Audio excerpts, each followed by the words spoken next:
Good day, everyone. Well, today we're going to take a little swim down it's not Crystal River, Rainbow River, located about 20 miles south of Ocala, Florida. And this river is fed by the fourth largest spring discharge in the United States.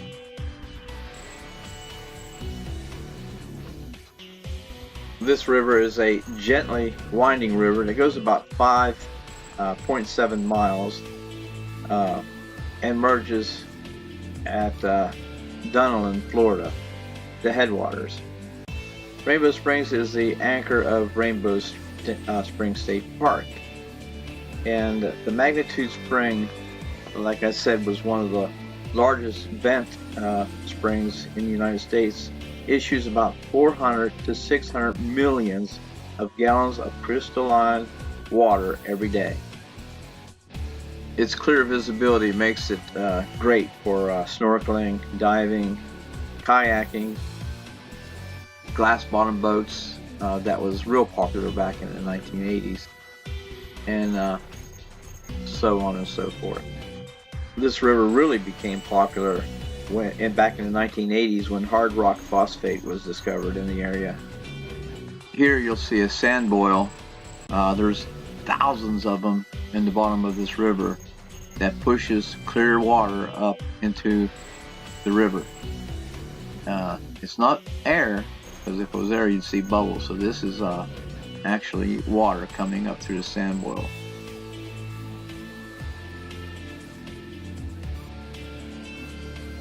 This is a drift dive, not very deep. I think the deepest portion of this river was about 29 feet, where generally you have this grassy area. Now coming up on me here is a alligator gar. It's a spotted alligator gar that's known for the waters down here in Florida. They are a gar for the North American region, but they are down here in the south, extending all the way down to Texas. And they got a mouthful of tiny little teeth that they latch on to sunfish, catfish, and things of that nature, or fish of that nature. So as I paused for my buddies to catch up, we have Jeff, the dive master, who carries a dive flag with him, and two guys from Indiana that's here on spring break that decided to go diving with us. And forgive me, I cannot think of their names right now, but I'm going to put this on YouTube so they can get a little bit of this dive. So sorry fellas, I didn't remember your names. Bad at that.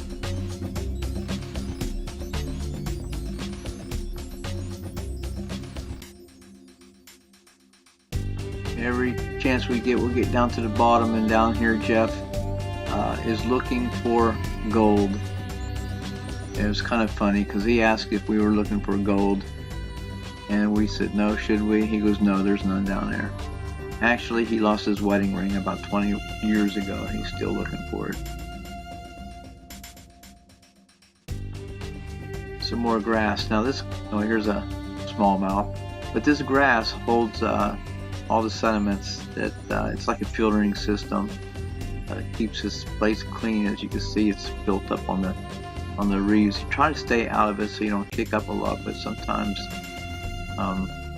if you're not really that great with your buoyancy, which I'm not, you kind of stir it up a little bit. Okay, as Jeff goes down to a deeper portion, we'll follow him. It was a relaxing dive. You didn't have to worry about your air because you weren't that deep. We were still at an atmospheric pressure, which means that your air will last way a long time. Rather than when I was at 4 atmospheric pressures. The pressure is so great that it takes more air to fill up your lungs to keep you comfortable, so you suck up more air at a deeper depth. That's the way this system works. So here's some fish hiding up underneath this weeds that I sneak up on, and these guys were some big bass. I have nothing to gauge them by, But that one to the right looked like it was about an 8-pounder. He comes out, decides he doesn't want to stay in there, makes a run for it. So I kind of follow him. That was a largemouth.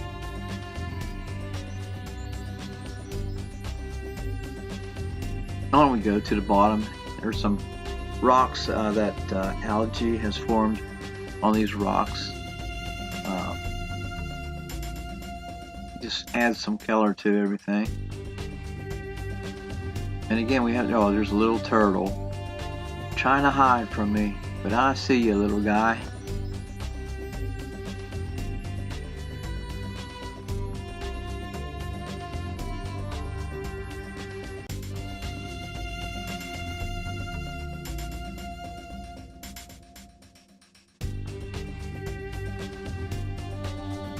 So here's Jeff again, kind of around one of the sunken palm trees that sunk a long time ago, waterlogged now. So if I need some roots of this tree, I can get in there and I chase out some more of this spotted gar. As the sunlight filters through the water, it just makes things so beautiful.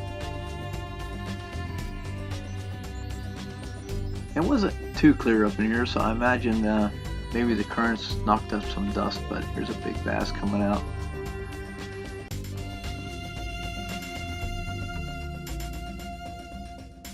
What a great day. It took us a little over an hour and a half, according to my computer, to make this trip, and I still had like 1,200 pounds of air left at the end. So here's one of those crevices I was telling you about. Spring water pushes up through these crevices as well. So you saw the sand boil, and now this crevice. Somebody said that they think that there was an underground cavern and it collapsed and this river was formed. That's one of the local boat guy told me. There's a deeper portion of the river.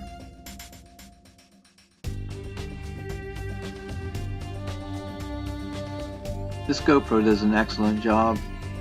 I don't think I'll ever have to get another camera that does as well a job as this thing does, because it smooths everything out. You don't have the shakiness. It's all built in the software.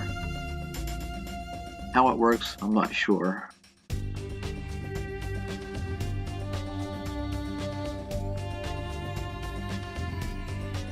There's a big gar up here. This thing was 2 to 3 feet long. You can't tell it, but it was a big one. And I guess right up on the gars a little bit, the spotted gars, they don't get much bigger than 2 or 3 feet, so that was a big one. Here we have a cave, and as my friend investigates this cave, you can see some like that fish. There's some water coming out of there. I could feel the pressure, and you can see some of the sediment is flying out of there. So I thought for a moment he was going to go in there, but he thought better of it. He has to hang on to a rock so he doesn't get blown back. So we're going to take off from here. He's an excellent swimmer. He still had like 15 to 17 pounds of air left after this dive. Unbelievable for a smaller guy, because they usually burn up their air. So onward we go down the river. Take a deep breath of air here, and it allows you just to automatically float up over this rock formation. Beautiful day, warm day.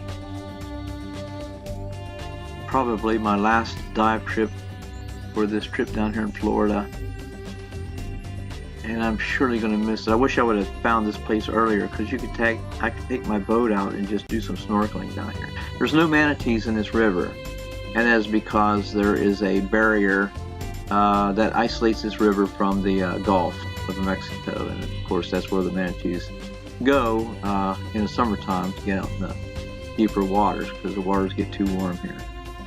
But these waters here in this river stay 72.3 degrees all year long. But again, the manatees aren't in here because they're blocked. Okay, so we are packed up. That was my little GoPro mount I made. It worked out great today.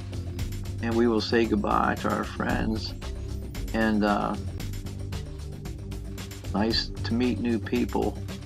And Jeff getting ready to get back in the truck, and we're going to be taking off here. So stay safe and God bless.